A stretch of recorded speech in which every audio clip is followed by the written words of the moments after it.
Parlant de perte d'emploi, il y a eu Bell aujourd'hui et depuis le 1er janvier, on parle de plus en plus de licenciements.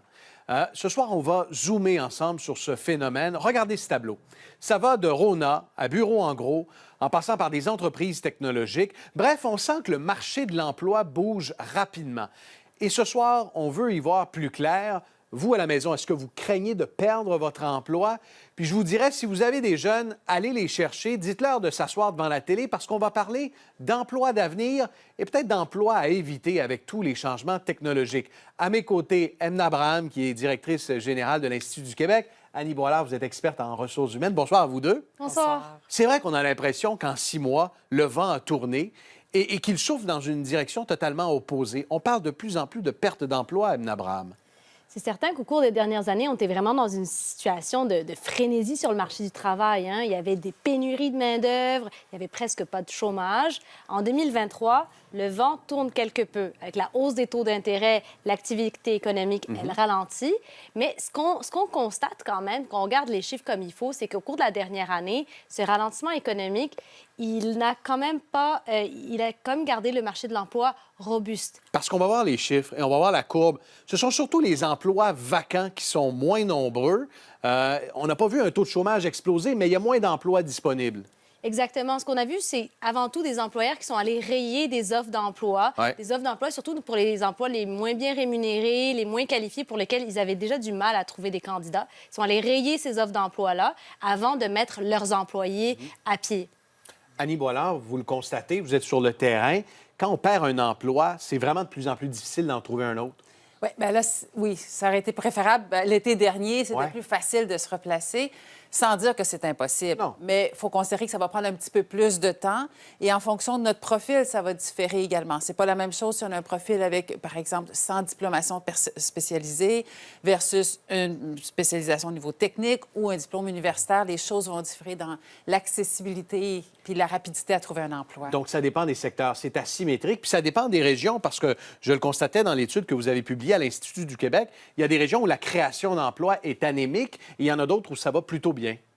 Ce qui a vraiment changé en 2023, c'est que d'habitude, on voit vraiment le plus gros de la création d'emplois se faire à Montréal. Ouais. Cette année, ce qu'on a vu, c'est que, oui, il y a les régions limitrophes, disons, de Montréal. Montérégie, on le voit, là, qui Montérégie, mène le bal des créations d'emplois sur la dernière année. Laval, Laurentides, il y a également eu des créations d'emplois. Mais on voit aussi des régions qui étaient vraiment en pénurie de main-d'œuvre grave. La région de Québec, le centre du Québec, qui ont eu des gains d'emploi cette année. Alors, ce qu'on voit, c'est que on est dans une situation de pénurie de main-d'œuvre.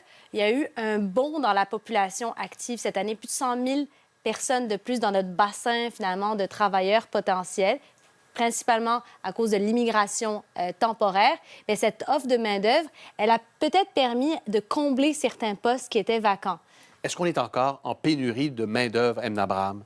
Ce qu'on a vu, c'est que les gros déséquilibres qu'on voyait au cours des dernières années, ils se sont vraiment résorbés. Ouais. Si on se ramène un an en arrière, quand on comparait les postes à combler avec les chômeurs qui étaient disponibles, les plus gros écarts, c'était vraiment pour les postes qui requéraient aucune scolarité. On avait vraiment énormément de demandes. En partie parce que pendant la pandémie, il faut se rappeler, il y a beaucoup de travailleurs qui ont quitté la restauration, le commerce de détail, qui sont allés se replacer ailleurs dans des secteurs mieux rémunérés parce que les employeurs étaient prêts à les accueillir. Ouais. Alors, ces employeurs, ils cherchaient à remplacer ces postes-là, en même temps que la demande était très forte. Là, on retournait au restaurant, on retournait au cinéma. Ça a créé des déséquilibres, des gros- distorsions. Et alors, en 2023, une grosse partie de ces déséquilibres, ils ont complètement été rayés, ou bien parce que les employeurs ont simplement dit, bien, l'année prochaine, les consommateurs vont être moins au rendez-vous, notre carnet de commandes est moins rempli, donc je vais juste enlever ces offres d'emploi-là. Annie? Oui, j'avais une question. Je me disais, je regardais les chiffres, puis on observait qu'il y avait présentement plus de postes disponibles. Il y avait moins de postes disponibles pour les gens qui avaient un diplôme postsecondaire que de chômeurs ayant un diplôme de postsecondaire. Je me demandais, Mme Graham, est-ce que l'adage « qui s'instruit s'enrichit » est toujours vrai, selon vous? Comment vous l'interprétez? Oui, tout à fait. La littérature, C'est une excellente question, oui. La littérature est très, très claire là-dessus. Les travailleurs les plus scolarisés vont avoir plus de facilité à retrouver un emploi en cas de perte. Les revenus vont être plus élevés. La trajectoire de carrière va être plus rapide. Donc, cette réalité, elle est bien vraie. Par contre, ce qu'on voit, c'est que, bien, on a de moins en moins de chômeurs qui sont très qualifiés, mais aussi on a moins de postes pour ce type de travailleurs-là, notamment parce qu'on a eu un recul, par exemple, dans la finance, dans les assurances, dans les services immobiliers cette année. Des secteurs qui sont très sensibles à la hausse des taux. D'ailleurs, on a ici une liste d'emplois à plus faible perspective d'avenir. Parce que c'est l'autre dimension de la discussion, Annie. Il y a des jeunes qui nous regardent, qui font leur choix de carrière, s'en vont au cégep, à l'université, voient ChatGPT arriver, les technologies, l'intelligence artificielle et sa forte pénétration, et se demandent où est-ce qu'il faut que j'aille, qu'est-ce qu'il faut que j'évite, qu'est-ce qu'il n'y a pas d'avenir finalement. Et vous nous avez soumis cette liste, entre autres, de certains métiers dont les perspectives d'avenir sont menacées. Oui, c'est ça. Puis c'est intéressant, je rebondis sur ce que disait Mme Braham, c'est qu'on a des jeunes, là, ils finissent l'école, les perspectives d'emploi, les salaires sont élevés dans les entreprises, puis on dit, ah, il y a plus de chômeurs qui ont des diplômes universitaires que de postes vacants. Alors, on se dit, mais non, je ne continuerai pas mes études. Alors, on va regarder le tableau ensemble. Bon, il y avait les traducteurs, il y avait certains emplois en communication, technicien comptable. Ce que vous dites à moyen long terme, là, technicien comptable, l'intelligence artificielle va nous remplacer. C'est ça. Les traductions, on le voit déjà. Hein? Nombreuses sont les entreprises qui utilisent déjà l'intelligence artificielle pour faire des traductions. On parle plus de vérification des preuves maintenant que de traducteurs. Les techniciens en comptabilité, les indicateurs nous montrent que sous peu, la technologie devrait prendre une grosse partie de ce travail. Bien que présentement, des fois, on est un petit peu là-dedans dans les chiffres, c'est l'inverse. On vit une pénurie pour ces gens-là. Donc, c'est comme si on se disait, là, ils sont au sommet, on a beaucoup besoin d'eux, mais possiblement qu'à long terme, un petit peu moins. Il y a des emplois d'avenir, évidemment, et dans le secteur public, un des constats que vous dressez, c'est que la croissance des emplois, elle est beaucoup plus rapide que dans le privé en ce moment.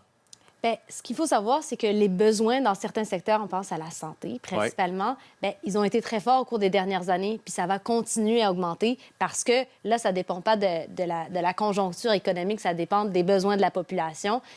On a une population vieillissante, les besoins en santé sont présents, puis c'est un des secteurs où il y a vraiment encore des pénuries de main-d'œuvre importantes, plus de 44 000 postes à combler dans le secteur de la santé, puis 2/3 qui prennent vraiment beaucoup de temps à combler, 3 mois en moyenne. Alors ça, c'est vraiment... Dans les métiers d'avenir, le secteur de la santé, avec la dynamique démographique à la maison, si on est jeune, c'est un secteur qui est porteur. Puis il y en a d'autres, notamment ceux des métiers, Annie, parce qu'on vient de le voir, là, entre autres, les soudeurs, des métiers qui ne seront pas remplacés concrètement par l'intelligence artificielle. Effectivement. D'abord, les informaticiens, c'est Oui. certain, ça nous en prend des gens pour créer cette intelligence artificielle. Mais ensuite, les métiers techniques, soudeurs, conducteurs de camions, peut-être un jour conducteur de camions, ça se fera seul. Oui. Mais c'est pas demain la veille là, que tous nos camions seront conduits par l'intelligence artificielle. Il y a également tous les métiers de la construction, nos électriciens en tête de liste. Donc, puis ça, même dans le rapport de Mme Raham, on voyait qu'on anticipe un goulot d'engorgement. Il y Oui. a vraiment une demande pour les... Pour la construction. Oui, absolument. Et les ingénieurs spécialisés en informatique, en robotique. Bref, tout ce qui n'est pas remplaçable ou tout ce qui peut contrôler la bête qui est l'intelligence artificielle. Je vous remercie à vous deux. Discussion fort intéressante et on aura l'occasion d'en discuter parce que c'est une discussion très contemporaine. Au plaisir. Bonne soirée. Merci.